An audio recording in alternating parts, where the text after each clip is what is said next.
અહીંયા વ્યવસ્થા કરવાના તો હરકા કરો. હા, કેમ નથી વ્યવસ્થા? કેટલી વાર કીધું છે તમને કેવાયસી ની અહીંયા કેન્દ્ર ઉભા કરો? ભાન નથી પડતી તમને? અનાજ માટે પરમ દિવસે અહીંયા તમારા સસ્તા અનાજના દુકાનમાં છેલ્લા 2 દિવસે અનાજ આપવાનું ચાલુ કરો છો. આખો મહિનો હું ધંધા કરો છો? પુરવઠા અધિકારી કોણ છે? પુરવઠો તમે 28 તારીખે કેમ આપ્યો? આખું મહિનું શું કરતા હતા તમે?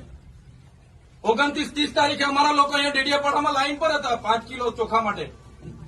આ તમારી બધી સરકારમાં વાત કરો. હા, આ કેવાયસી ના નામે બરાબર. આ રેશન કાર્ડ તમે જ આપ્યા છે, એને હું કેવાયસી કરાવીને અમે શું સાબિત કરવાના છો? અમે બધા ખેડૂત છે. 7/12 નીકળી એટલે અમે ખેડૂત. અમારે શું રજીસ્ટ્રેશન કરાવવાની જરૂર છે ભાઈ? કઈ જરૂર પડે છે? એટલે આ બધા ધંધા બંધ કરો. અમારા લોકો છે ને નોટબંધીમાં કેટલા મરી ગયા, અહીંયા કોરોનામાં કેટલા મરી ગયા. હવે તમે આધાર કાર્ડ અપડેટ કર્યું છે. આ નાના નાના છોકરાઓ મહિનાથી આટા મારે છે. સરકાર